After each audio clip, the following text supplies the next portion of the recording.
Oke, ini saya mau bikin tutorial singkat ya untuk memasang modul ELRS 2,4-nya Soro ke TPS Tangguh 2. Dan dengan metode ini intinya kita bisa menggunakan modul ini jalan secara full duplex ya. Full duplex itu artinya dia nanti ELRS-nya ini bisa paket rate yang lebih tinggi, tapi kalau nggak salah di 500 Hz. Kalau kita pakai sebagai modul eksternal, dia hanya mentok di 250 aja. Nah, ini yang kita perlukan sebetulnya cuma 2, yaitu ini Boosty Baby ini punya Fractal. Ini tutorial aslinya juga dari Fractal ya. Jadi Boosty Baby ini dia booster step up ya dari Vebat, kan Tango ini cuma 1S. Jadi dia step up dari Vebatnya 1S, dia bisa ngepower 5M tuh sampai tinggi ya. Dia bisa 2 volt itu aja sampai baterai 1S-nya itu di bawah 3 volt ya. Dia masih kuat. Dan satu lagi fitur yang kita butuhkan di sini adalah Boosty Baby ini dia punya pad ini enable. Nah, kurang jelas ya, sebentar saya zoom.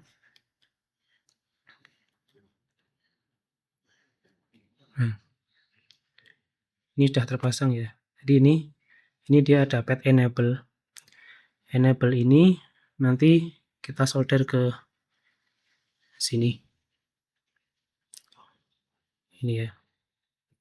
Nomor 1. Jadi ini kita connect modul ini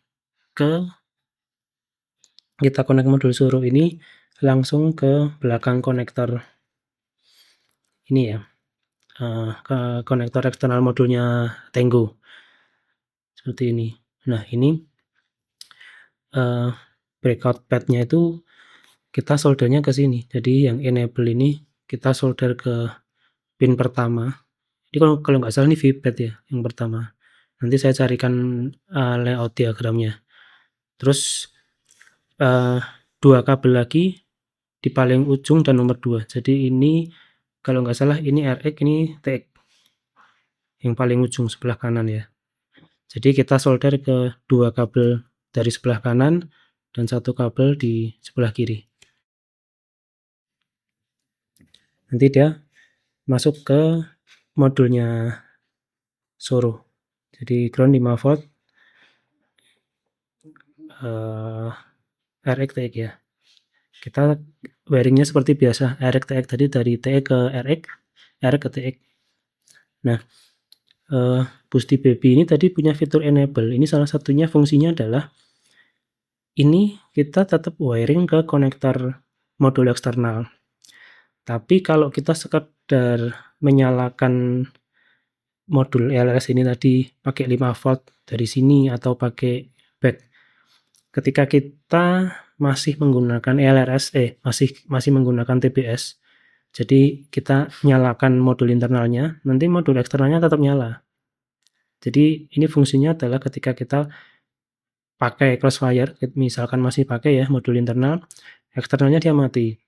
Kalau kita nyalakan eksternal atau kita nyalakan ELRS-nya, internalnya dia bisa off. Jadi lebih efisien ya. Jadi kita nggak buang-buang daya. Oh ya, tadi ada yang kelupaan sedikit. Untuk Boosty Baby-nya ini, saya ambil power dari seperti tutorial Fractal ya. Saya ambil 5 volt dari ini fuse ya, fuse 5 volt, dia keluarnya 5 volt, masuk ke 5 volt, dan untuk groundnya disolder ke ini, ke salah satu kaki USB ya. Ini kan USB-C nih. Nah, bisa lihat ya, nah ini kan USB-C ada 2 nih, disolder ke sini. Ini ground, masuk ke ground.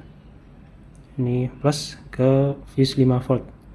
Outputnya langsung aja ini kabel merah hitam ini ya, nanti masuk ke sini untuk ngepower modulnya Soro. Oke, gitu aja. Nanti aku tambahkan foto ya untuk hasil jadinya. modul suruh ini nanti kita pasangnya di sini. Ini maaf saya pegangin pakai tangan ya. Ini nanti ditempel di sini.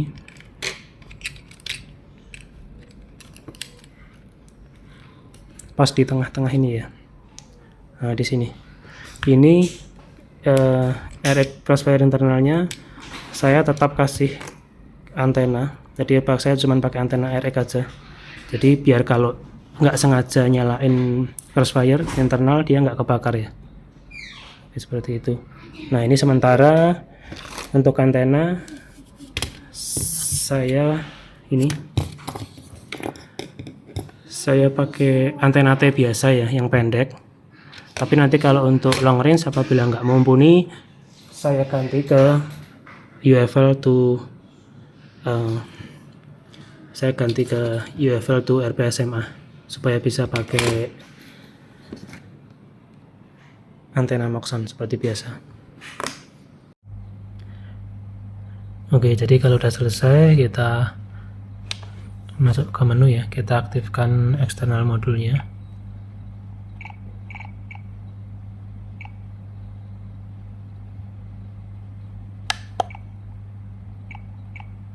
Kita masuk ke crossfire ya.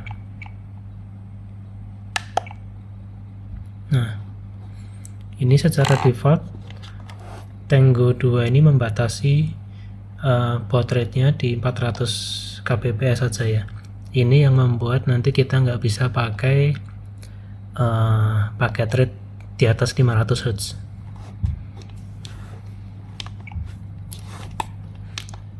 Juga kalian jangan lupa install ELRS Lua ya. Ini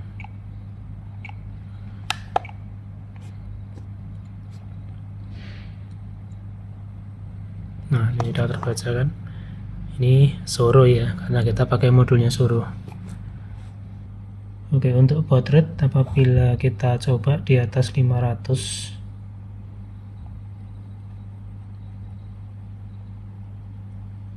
misalkan pakai F1000 ini ya, yang paling kencang, dia akan menunjukkan error ya, karena baud rate-nya terlalu rendah, karena tadi cuma 400 kbps ya.